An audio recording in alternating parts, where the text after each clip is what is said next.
This episode of the Big Skip Energy Podcast is brought to you by Highland Mortgage, where your home journey starts and ends with confidence.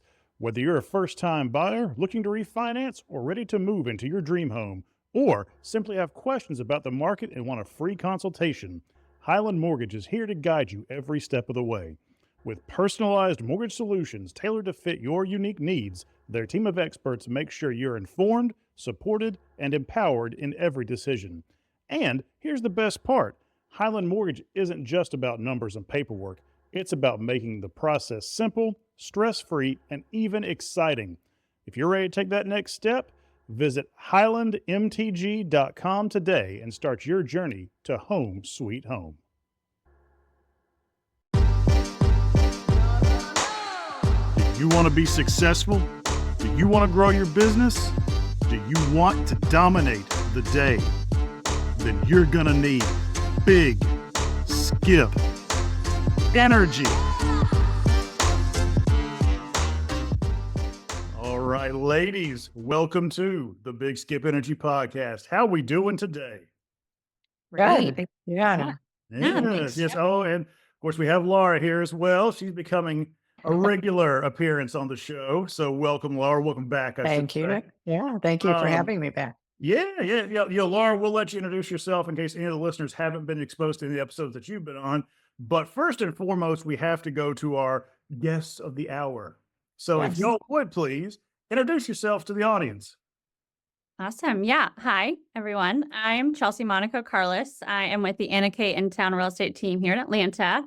I have been in this industry here for about 5 years with the team. So focusing on InTown and all the way up to OTP. So I grew up in Alpharetta, so I know quite a bit of the burbs as well. Yeah. Okay. And my name is Gabby. I'm also on the Anna K InTown real estate team as a buyer specialist. I've been on the team for about a year and in real estate for 3 years. Just super grateful for the team because they really just beasted what my business has been this year. So it's super exciting. Love it. And I'm excited to just talk a bit more about that today. We're so proud of her. Very cool. Thank y'all for coming on. And Laura, go ahead and introduce yourself. Yeah. Hi, I'm Laura Witte. I'm one of the owners and a loan officer with the Truth in Lending team at Highland Mortgage. This is my 26th year in this business, which is mind-blowing to me. And I am a big advocate of home ownership and a big advocate for my clients and supporter of all things real estate. And That's right. Thank you for having me on. Absolutely. Thank you for connecting, everybody here and bringing us all together. So it's going to be fun. We're just going to have a good, fun conversation. But at the same time, we're going to have some stuff being thrown around that people can really use, And I think right now it's a really, really good time to kind of lead in with this because you ladies are buyers agents primarily, correct? Correct. Yeah. And that's obviously a kind of a hot topic these days. We're not going to go into tremendous detail about the NAR settlement and what it means. We've done that on previous shows. We all get it at this point now. What I want y'all to do, and whoever wants to take this first, please feel free, pipe up. But I want you to talk about two things. One is why you got into this business in the first place. All right. And two, articulate your value because y'all do so much that goes not necessarily unrecognized, but unrealized until people begin to work with you. And so, I just want to throw that out there to y'all. Whoever wants to go first, have at it. I love it. Well, I'm happy to talk about my why and why I got into real estate. For me, it's really about servicing and helping others to elevate their own lives. I used to be in the hospitality industry for a number of years, so I've always been in the service industry pretty much since I was 13 years old. And I think real estate is a great tool for people to elevate what they currently have and just build a portfolio and wealth. So I'm very passionate about that. Truly, like just helping people. That's really my big thing, whether that's within real estate or, not within real estate on a personal level. I always try to add value to whoever I'm having a conversation with. I like that you brought that up because the correlation, between the service industry and real estate, right? People don't realize it, but you're really drawing the comparison there of it's not a sales or real estate. You brought in the fact that it's a service because you are providing something that somebody else A needs or B wants. And I think that's really important to remember. I'm glad you put those two things together. Thank you Yeah. so much. Yeah. Do you want to go ahead and passionately. talk about the buyer's agent value, or do you want to kick it off to Gabby over there? I'll kick it back to Gabs as to her why, and then I can pivot back. All right, let's do it. We'll Yeah. toss back and forth. I love it. Yeah. For me, I feel like my why has always just been people in general. I've been drawn to finding ways to help people and support people. Yeah. Again, very service minded from the very, very beginning. I'm really like blessed to have a family that understands the importance of real estate, Mhm. kind of coming from nothing and using real estate as a tool to really build where they are now. So getting to watch that as a youngin', I'm like, okay, I see where this is going. So the interest for real estate came really, really early, and I just Yeah. decided to take it by the reins, which brought me here to Atlanta. So Very, very cool. Okay. So let's start with the buyer's Yeah. value, buyer's agent Yeah. value. What you got? People ask us this all the time. Mhm. I mean, Especially the right amount- now, I'm sure. Especially right now, there's a ton of people who want to go unrepresented and don't realize the value of a buyer's agent. And I'll kind of explain it twofold. I will say the first thing is, yes, finding the house is probably the easiest part of the whole transaction. And I don't know that people really understand that. Obviously, Zillow, Realtor.com, Redfin, all the things, they link to the MLS that we use. They might not be accurate. I will say that sometimes they don't pen things at the same time, but they do obviously give the consumer the ability to take a look at what's available, which was not the way it was in the past. But I will say with that, the beauty of having a buyer's agent is that not only, can we help you find the house if you don't already have the capacity for that in your busy life, but once you're under contract, we have the tools and the operations team really to be able to get you from the contract to the closing table. Because I think what people don't realize is that there's a lot of nuances within the actual contracting piece that is super key to work with a professional on. You're buying your largest asset, and so you wouldn't necessarily go and, make a bunch of stock portfolio changes without talking to your financial advisor. Same thing in the real estate industry. You should definitely have someone who's advocating for you throughout the Yeah. process.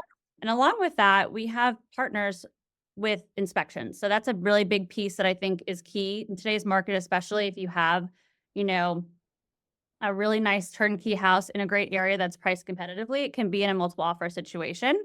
And I think being able to have vendors such as plumbers, HVAC techs, roofers, whoever it is that you need to have a good understanding of what you're walking into, we have those available in our back pocket to be able to come out and give you that estimate in a short time period. And then also negotiations. That's like a big thing in today's market, whether that's in Mhm. closing costs, inspection items, off of the purchase price. That's always our goal, is to get you the best deal. And if you don't know what you're walking into, that's kind of impossible. Yeah, yeah, for sure. I think let's talk a little bit more about something you mentioned kind of in the middle of that. And that was, the steps after finding the home that y'all are really integral in, right? Mhm. Now, to the general public, that's kind of what they assume is the most stressful part, right? Trying to find the right home, especially today when inventory is so low. You know, that can be it. But really there are so many little things that matter that y'all do. And I know that you mentioned that in general. Go ahead and give some specifics if you would. So, because what I want the listeners to walk away from with this is say, and either one of y'all can answer this. I want the listeners to walk away from this like that we don't leave anything to assumption, right? That we say, hey, look, it's second nature to me, you, and Laura, right? Right. But to everybody out there, it may not be. So go ahead if you would hit up on some of those specifics. For sure, yeah. After we have identified the property that a client of ours wants to move forward with, we really make sure that we're doing as much work on the back end to, one, make sure they're still comfortable and confident going through the process. But two, like you said, the information that we're putting forward is just not pulled out of thin air. It's backed by data and facts. So we're pulling comps for those properties. We're having in-depth conversations with the other side of the transaction. One, to make sure that we have all the information available that can maybe give us some insight on how we can craft our offer. But two, relationships are so important in this industry. And I think that's something that can very easily be forgotten, making sure that we're having a rapport to make sure that the entire transaction is as smooth as possible. Mm. So from crafting the offer and making sure that our clients have their buy-in too, it's not just us, it's a two-way street, because at the end of the day, it's their purchase. So making sure Sure. they have a understanding and knowledge of what's putting on that paper. And from there, making sure our timelines align with our preferred lenders and for everyone that's going to be a part of the process to ensure it's a win for each and every part of the process. I think is incredibly important and sometimes can be falling to the wayside, unfortunately. Yeah, Yeah. yeah. I want to say there's so much magic that happens behind the scenes, with real estate that people just don't see. Just touching on, we don't have enough time in this episode to even talk about how much stuff and how many stories I've seen, and buyer's agents have saved thousands of dollars and legal situations. But the magic that happens during due diligence, during negotiations of which you need that third party, you need that person that knows how to read contracts, write contracts, negotiate, because that's when I see a lot of concessions. If you want to talk about that a little bit, I mean, I don't think a lot of people realize that. Right. Yeah.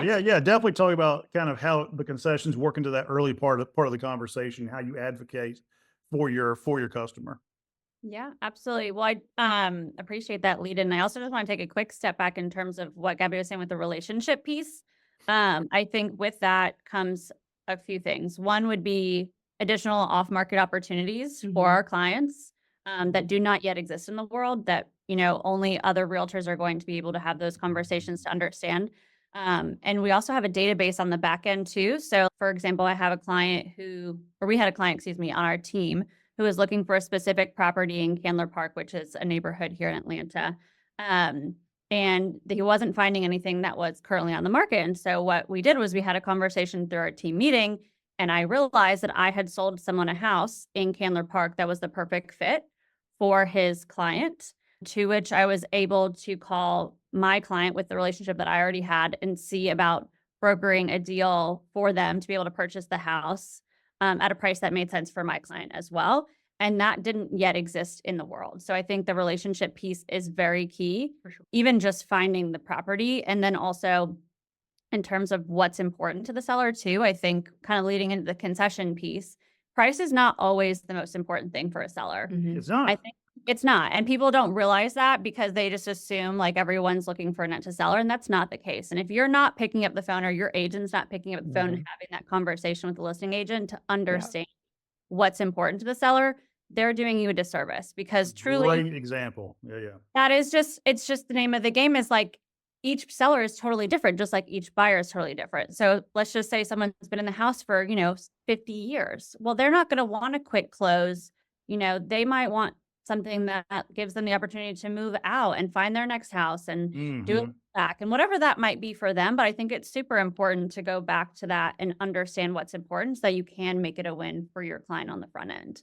Yeah, we oftentimes think, I'm sorry to interrupt you. Yeah, we oftentimes we think in terms of what's important to us, right? Yeah. And so it's important to have somebody there to remind you, hey, wait a second, y'all are disconnected from the expectations. Let's make sure we're all on the same page here. Kind of leads into the concession piece of negotiations. That's a big thing also that buyer's agents bring to the table, whether that's, giving you comps to understand what you should even put on paper for the purchase price, or closing costs, which I'm sure Laura can get into too, all the beautiful ways that you can use closing costs. Yeah. But depending on the market, depending on the seller, depending on your needs, we're able to negotiate closing costs for you, which can be used in a multitude of ways, whether that's to buy down your rate, whether that's to deal with inspection items like a new roof or a new HVAC, or simply just putting that money in your pocket so that you can use that for future things down the road, like buying furniture or repainting, whatever that might look like for you. We can craft that on the front end to make it a win-win for both parties. But I'll lead it off to Laura and kind of to have her talk about what that looks like on the lending side too. Well, Gabby, I want to ask you this real quick before we toss it over to Laura. So having that local mortgage lender is so important because of exactly what y'all just talked about. And I know that's a shameless plug, right? No, but it really is, because the relationship matters. All right. Yeah. It's not just a transaction, not just a number. There's a lot of nuance that goes into it. Y'all have a chance to establish a good working relationship. If everyone's working towards the common goal and focusing on everyone else's why, then we move forward, which is why establishing the relationship like y'all have, with Laura, for example, is so important, right? So can you talk a little bit about that and some of the advantages that working with a local person like Laura kind of gives you and gives your buyers? Absolutely. I think that difference can really be glazed over, and it's such a huge difference. And it's something that we drive home from the first time we sit down with our Mhm. clients, the importance of using a local lender, Mm, because we've seen what happens when you don't, yeah. unfortunately.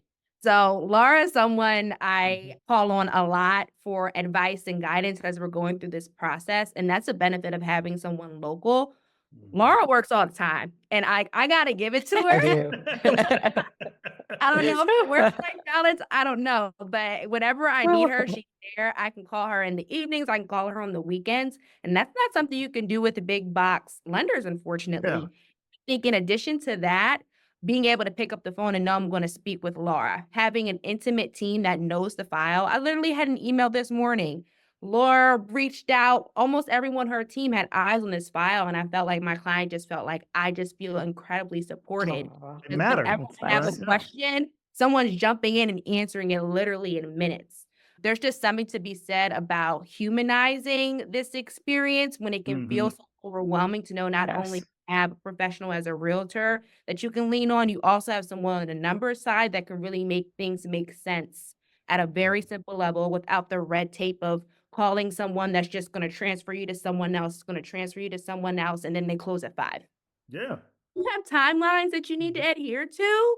Closing at 5 does nothing for you. Yeah. No, that's the thing. It's like, eh, Gabby, I'm so glad you brought up the humanization part of this. I Yeah. literally just got back from a training last week for a credit union's mortgage division. And it's a massive institution where it's easy for their membership to kind of get lost in the numbers, right? They brought me in specifically for the purpose of helping them reignite and rekindle that human connection between each other, much less between them and their customers. That's so important now, right?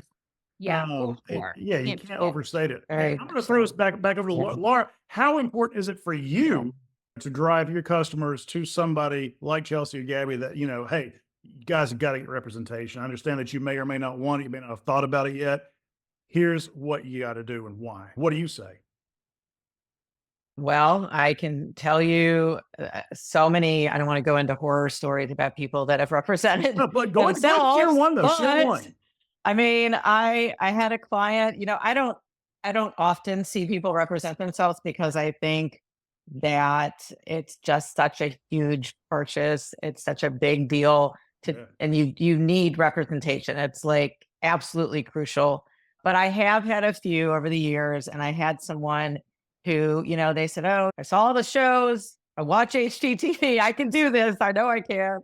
And they put a contract on a property. Coordinating directly also with the seller when there's not a listing agent is also just not a good situation. There's so Mm, much legality and contract law that goes into a sales contract and a purchase of a house. It's not just, oh, show a house, oh, do an inspect. There's so much that goes into that. So having to talk directly to the seller and the buyer, and I'm not an attorney and I'm not an agent, and to have to keep saying that, it's just with a lot.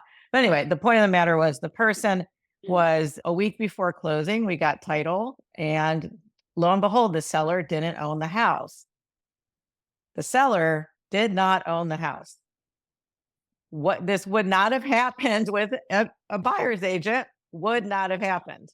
And, the whole time I was trying to get the guy like ahead of time, please get representation. Yes, you found the house. Okay. But you could still get an agent to represent you. It's worth every penny. It almost turned into this big legal thing where the seller was trying to do a wraparound and an option, and it wasn't disclosed to us. This is not a normal thing, but there's so much to know, and people, I think I'm going to say, there's great podcasts out there. Skip, your podcast is one of them, but there are also some stuff out there that's not accurate, and people are trying to do all these house hacks that they don't know what they're doing. And this was on the seller side, trying to do some wraparound option, and on the buyer side, trying to buy something on their own. So that's one of the scarier ones. Yeah. But Yeah, Laura, at the same time, like, I don't think that should be discounted because of its rarity, right? It's right. the same reason you get insurance. It's the same reason you retain, that you have a banker that you deal with. The same reason you have a mortgage originator. It's not for common everyday occurrences. It's when that really pays dividends. It's Mhm. when stuff comes up that really Right. Yeah. buyers are essentially bring on agent for protection. It's not obviously the ladies here, charming personalities, right? But that's not the reason that they're being hired. They are being hired to represent them, to protect them from things that Right. are unknown, that their expertise lends. It's the same thing. It's the same thing. And Right? we're also in such a localized market. Atlanta, I always say, is the biggest small town.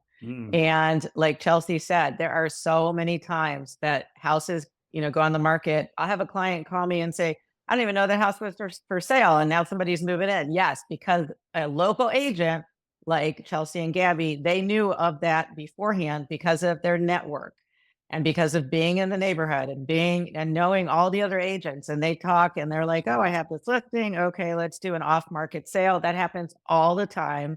So people are just missing out on opportunities that they will never know about without an agent.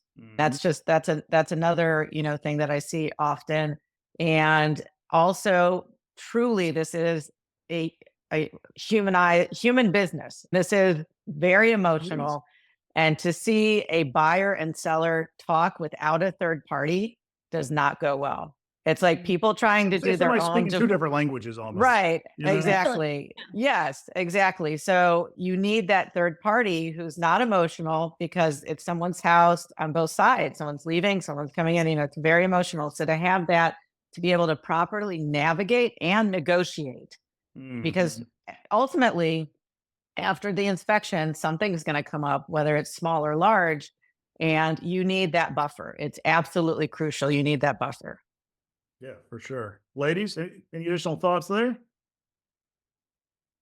No, I think, like I said, I totally agree with everything that Yeah. Laura is saying. I think there are lots of, like I said, nuances that go into it that, again, people don't realize. And I think even people who do have agents that are good agents, sometimes they don't even realize, because we've made it look so easy to everyone from the outside. But there's definitely a lot that goes into it that is very important. And we're always looking out for your best interest. Let's talk about that for a second, about different agents and still good ones, whatever the case may be. Obviously, we've seen, just like in the mortgage world, we've seen folks exit the business this last 2.5 years. While you're not brand new to it, you've gone further and further in instead of exiting out. And I think that's a testament to the degree in which y'all are able to help your customers. You don't do that by chance or by happenstance. It takes work, it takes practice, it takes a real drive to do that. But it also, unfortunately puts you in a position where you're having to deal with a lot of less or lower performing agents, for lack of a better term, bad press about the need for a buyer's agent, right? Because that's where people's perception comes from. It's like, well, Joe Schmo over there, they didn't do a damn thing for me. So why am I going to pay for this when it really doesn't do anything, right? So you've got to overcome a lot of that. I'm sure, if you pay attention to any of the social media threads, that kind of stuff, it's all in there. And you're like, I just wish I could just jump in here and slap somebody across the face, because that's not the way it's supposed to be. I'd like to comment on that real quick. Yeah, from an outside view. Okay, I see a lot of agents, a lot, and trust me, and that's the reason why Gabby and Chelsea are on this show, because they're not those agents. Exactly. But I will tell you, just in life, and I tell my kids this too, people will show you who they are. If somebody discounts themselves, they will discount you, and the whole transaction will be a discounted transaction in a sense, and not in a good way. We're not talking about it. We're not talking about a discount like a good discount. We're talking about the service. We're talking about like everything on the selling side, the listing side, and the buyer side. Like, if they're discounting themselves, what are they going to do during negotiations? Oh, you should just take this price. Oh yeah, take this price. Like, you have no idea. You should, but you don't know. But you don't know, because you're dealing with somebody. You're dealing with somebody. If they're doing that, it's because they're not doing well. Let's be honest. They're not doing well in the business. They're maybe struggling. They're maybe out of the business next year. That's the frustrating thing right now that I'm seeing with some of the agents out there and loan officers too. I was going to say, it happens not with the realtors, but Laura, in your world, my world, in mortgage, it happens too. 2020, 2021 brought in a lot of people, where we had just finally gotten to where a lot of the schmucks from 2008 and 2010 finally dropped off. We had kind of smooth sailing. Then boom, people try and jump Yeah. in with that. And now we're having to overcome that still. It's all part of it, but it still doesn't make it fun. So what are some of your strategies? And I'm open this to all y'all. Okay. What are some of your strategies? You sit down with somebody and you can automatically detect that they're kind of skeptical about this whole thing. What are some of the, I guess, best practices that y'all do to help put their mind at ease before you start articulating your value?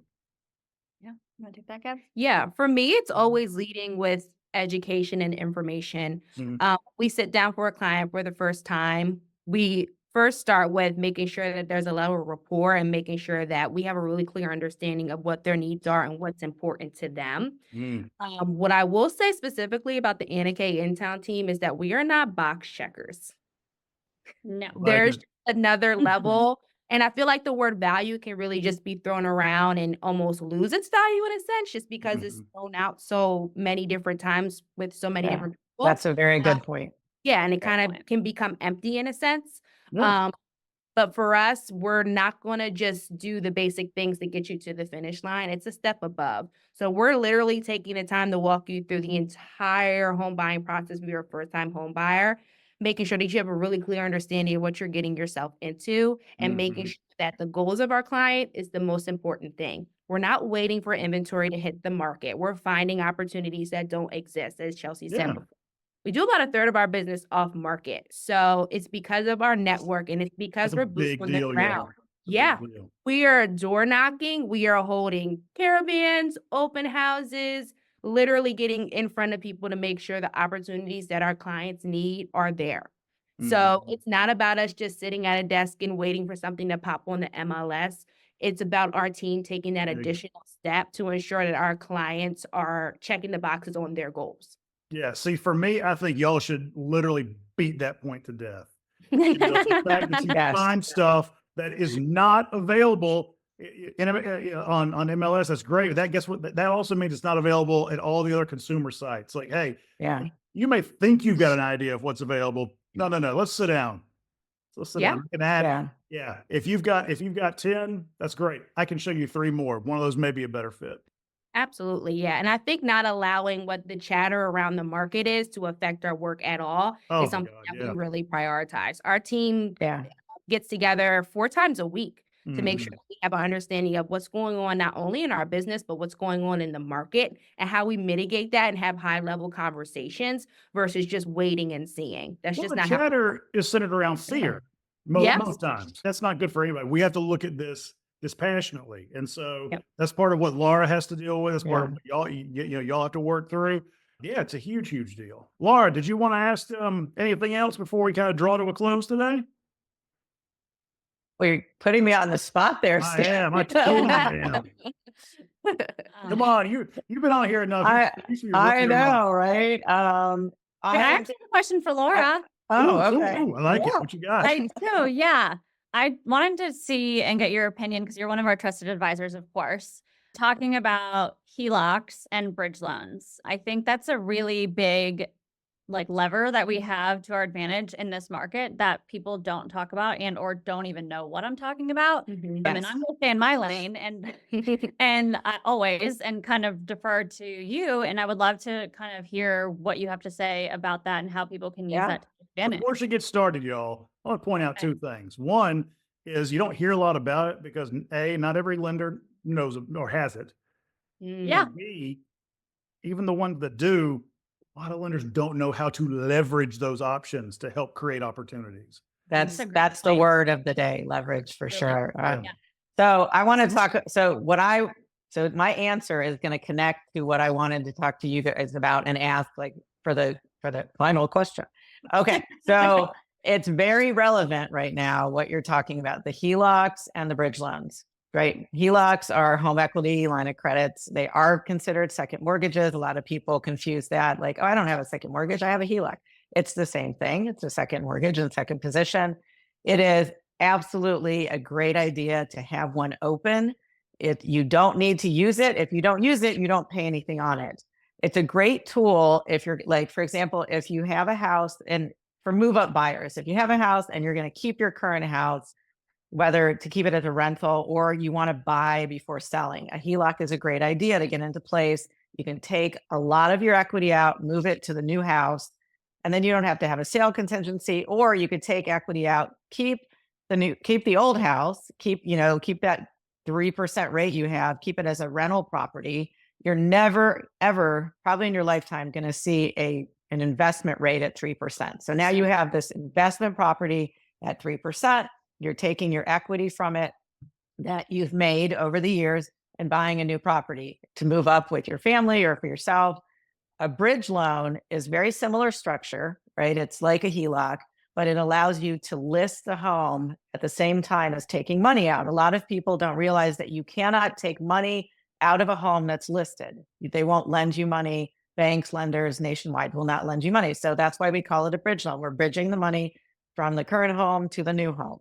It's also a great tool. We have a product we just came out with a few weeks ago called a zero payment, zero interest bridge loan. You could literally, and I'm doing this for just this past week for 3 people. One of them is paying all their debt off with a bridge loan, all their debt before they close on their new home. They're using equity from their current home for the new home, coming to closing with no money. The money is transferring from their old home to the new home. Their credit cards will be paid all before Christmas. It is beautiful. Wow. It is so beautiful to see, because we are in a human business. Like, I love, one of the reasons why you talk to me, like, and my teams, because I love hearing what people want. I love helping people. I love hearing the stories about, like, the single moms who, like, this is like such a relief to get their kid in the school system that they need, or like the family that's so stressed from all the bills that it's overwhelming and it's creating stress for the kids, and like how this one piece that we do solves that and helps that equation. It's beautiful for me to see. And kind of leading into the thing that I was going to mention, for you guys, is that right now there's this window, and it is beautiful. It is a window of opportunity for buyers where sellers are, it's kind of scary out there for sellers because there's listings that are sitting longer than normal. Who knows what normal is anymore, quite frankly. And they're sitting for 2 weeks, 3 weeks, 4 weeks, No 5 such weeks, thing. there's no such thing. But it's such an opportunity because sellers are paying more closing costs than I've seen in years. Price reductions, like, it is an amazing buyer's market. And I kind of just wanted to mention that and see sort of your take on that as well. I'm just seeing buyers get such great deals right now. Yeah, 100% they are. We're kind of in like a neutralized shifting towards the buyer's market space, which again, it hasn't been for the last, I want to say 3 like years. Yeah. even more so. I think in 2019, it trends usually every 7 to 9 years, kind of up and down. And I think COVID kind of put a stop to that, and we inched back up, and now I think we're coming back. I threw everything off. I kind of threw everything off, obviously, for good reason. But yeah, so to Laura's point, we're seeing a lot of really great opportunities for buyers to negotiate. You can actually get inspections done, which you couldn't do in 2020 and 2021. You can get repairs done either by the seller or getting closing costs. You can get closing costs, like I was mentioning, to buy down your rate too. So if that's something that you want to talk about, I highly encourage that for people. In addition to also, tax breaks, which, I mean, people don't talk about that piece of it, but homeownership does add that value piece. And so we are seeing, especially this time of year, a lot of really great benefits for buyers to close because, like I said, people are wanting to make deals and close by the end of the year, and then you could have homestead exemption the following year. Yeah. Very true. Very good point. Yeah. Yeah, y'all, listen, when it boils right down to it, I always do the say it out loud test whenever someone's questioning anything having to do with mortgage or real estate, right? So, like, if back when I was an originator, at the end of the day, a lot of times borrowers forget that, hey, I'm going to borrow $500,000, and the people I'm borrowing it from don't expect it back for 30 years. They may have some questions and want to be sure all of these things check out on the condition sheet. Let's not forget about that. All right. But for y'all, listen, look, where I grew up in Cobb County, first time home buyer, depending on kind of what neighborhood you're in, $400,000 to $420,000 for a first time home buyer. My God, that's ridiculous. But think about this. You are getting on the hook for at least that amount of money, right? Don't you want to take care of everything you can and not leave it to chance? isn't that worth having representation? Yeah, it's like walking into court without a lawyer. Yeah, it doesn't make any sense. And Yeah. the judge doesn't like it either. Yeah, exactly. Exactly. Very You know, true. yeah.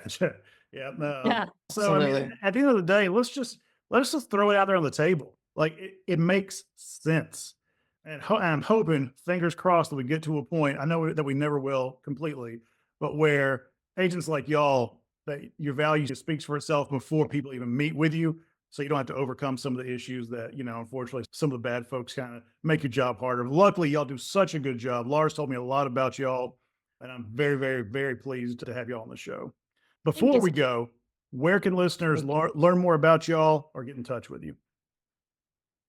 Yeah, so you can check out our Anna K InTown website. All of our listings are there as well, so you can take a look and see what our team has on the market. For me specifically, you can follow me on Instagram because I post a lot of great real estate content at Gabrielle_Hines. Well, I'm doing that right now. There you go. All right. Chelsea, what you got? Yeah, that would be great if I knew my Instagram handle.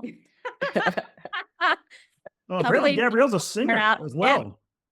Yeah. Yeah, Yep. I'll sing at your closing. Perfect. Oh, so you can, Anna K InTown also has an Instagram, so you can follow them there. And that kind of has a broad overview of our whole team because it's not just Gabby and I. We have 5 buyers agents, 3 listing partners, and an entire operations team behind us. So if you're interested at all in getting to know us, we have a whole page there. And then my personal page is Chelsea Sells GA, and it's chelsea.sells.ga. .ga for Instagram. I have it here. I was going to give it to everybody in case you didn't have it. Thank you. Yep. Yeah.